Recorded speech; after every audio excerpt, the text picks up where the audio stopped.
காலையில இருந்து எந்த நியூஸ் சேனலை பார்த்தாலும் மனம் திறந்தார் விஜய், போட்டு உடைத்த விஜய், மௌனத்தை கலைத்தார் விஜய், கரூர் துயரத்திற்காக மனம் வருந்திய விஜய், விஜய் விஜய் அப்படின்னு பாத்தீங்கன்னா ஒரு பில்டப் எல்லா நியூஸ் சேனல்லயும் வந்து இவரு என்டிடிவி கொடுத்த ஒரு பேட்டியை வந்து எல்லாருமே பிரம்மாண்டமா எடுத்து போட்டுட்டு இருக்காங்க. ஆக்சுவலா இவங்களுக்கு எல்லாம் மானம் இருக்குதா?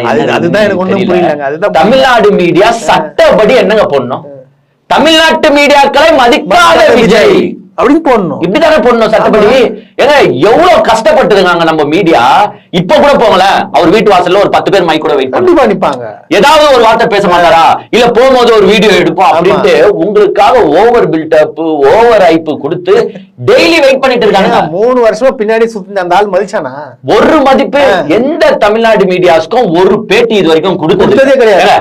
சன் நியூஸ்க்கு தரணும்னு அவசியம் கிடையாது, தரணும்னு அவசியம் கிடையாது. பாலிமர் நியூஸ், ஏதாச்சும் புதிய தலைமை, நியூஸ் 18, நியூஸ் தமிழ், எதுனா ஒரு தமிழ் சேனல். ஏன்னா எவ்வளவு கஷ்டப்பட்டு இருக்காங்க தெரியுமா? நீங்க கூட அவ்வளவு கஷ்டப்பட்டு மாட்டீங்க உங்க கட்சிக்காக.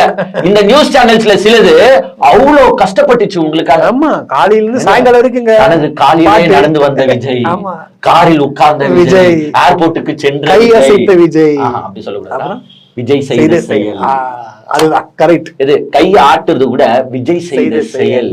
பிளைட்டில் ஏறின விஜய், விஜய் இறங்கி விட்டார் விஜய், பஸ்ஸில் ஏறின விஜய், குதித்த விஜய்னு விஜய் விஜய் விஜய்னு உங்களை போட்டு ப்ரொமோட் பண்ணி விட்டது நம்மளுடைய தமிழ்நாட்டு மீடியா. பாட்டை ப்ரொமோட் பண்ண பாட்டை, அதுவும் இந்த பாலிமர் நியூஸும் புதிய தலைமுறையும் மாத்திங்க காது ஜெவ்வை கிணிற அளவுக்கு உங்க விஜய் உயிர் என்ன வரவா, அப்புறமா பெரியாரின் பேரனே. இந்த பாட்டு இன்னைக்கு வந்து காரணம் நியூஸ் சேனல் தாங்க, தமிழ் நியூஸ் தாங்க.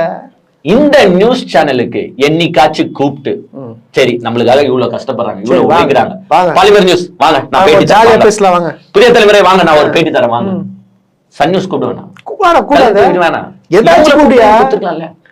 இவ்வளவு மீடியா உங்களுக்காக கஷ்டப்பட்டு சுத்திட்டு இருக்கும் போது என்டிடிவிய மட்டும் கூப்பிட்டு வீட்டுல உட்கார வச்சு